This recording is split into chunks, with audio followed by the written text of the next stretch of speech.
we limit it to a rational idea of the example of the bad leg, if we're all thinking about that bad leg and trying to work specifically with that bad leg, we're working in a very one-dimensional way, and we're not allowing for the concept of interconnection, that all different parts of us work together at the same time, some being physical, some being emotional, some being energetic, spiritual. So really allowing all these elements to just work together, and whatever is required is taken at that time, rather than us being specific and directing it. Mm-hmm. I think that's a really important point, because what I've heard, the words that I heard are like natural and interconnection, and it seems to me that your approach would be of a whole person, not just of their presenting problem. Is that fair? Yeah, that's correct. Yeah, that's correct. And the way that we see it is, what is a problem? Is a problem on its own, or is that problem related to other things that have happened to that person in the past? We don't know. And instead of us trying to psychoanalyze that, we really allow the body to energetically draw on that energy and take it where it needs it, move through those knots in the garden hose, and allow that energy to flow freer.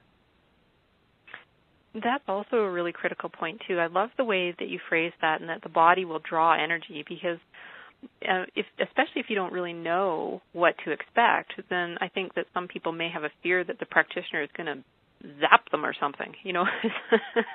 What you're telling me is the opposite of that. Yeah. That's right. And it is really about that openness. And, I mentioned at the beginning about the treatment, about that being open and really saying to yourself, I'm open to receive whatever it is that I may need. And in that, there is a great deal of safety, because we take what we need, and we're not really trying to force anything to happen. Mm-hmm. I think that too. Let's look at it from the practitioner side of things, because my history is as a massage therapist and an energy practitioner as well. But there seem to be questions for practitioners around, should you become exhausted doing a treatment, or so what is the effect for Reiki on the practitioner? Well, Nina, for a practitioner who has a regular self-practice, and with self-practice I mean doing the meditations, contemplating the precepts, all of working with all these elements, hopefully that brings the practitioner in a state of openness, non-judgmental, a clear, open space. And then when the practitioner places his or her hand on the person without saying this needs to happen or that needs to happen, but as Bronwen said, in a really open space that the person might receive whatever they need, then on a very, very deep level, the practitioner starts to realize that the client energy is nothing different. So what means is, normally we see all these things very separate. So I might say, there's my client, I'm the practitioner, and I am doing this. So that is very disconnected in a way. It's very separate. But the more a practitioner goes deeper within him or herself and finds this inner light, this Reiki, this spiritual energy, the more he or she starts to realize that the Reiki is nothing separate, that the client is nothing separate, that he or her himself is nothing separate.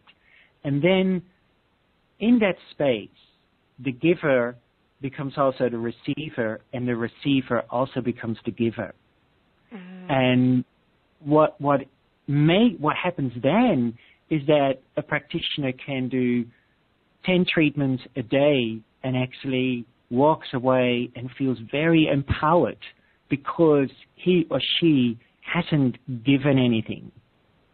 So he or she has performed the session, but not with the intent, oh, I'm giving you something. but really in this open sense, connecting to the universe.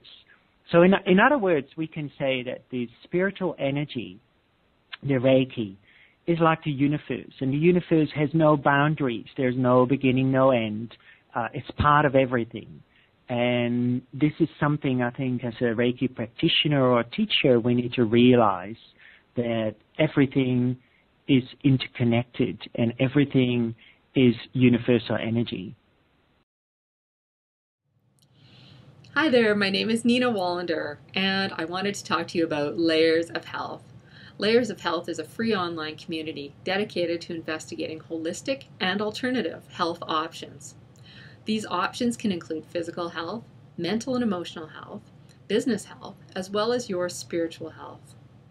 So you can join me as I discuss your health concerns with various experts, mentors, and leaders in their fields. And these interviews are offered for free live, as well as during special encore presentations. But if you find one that is particularly interesting to you, you can also purchase it. So you can join me at www.layersofhealth.com, and I'll see you on the calls.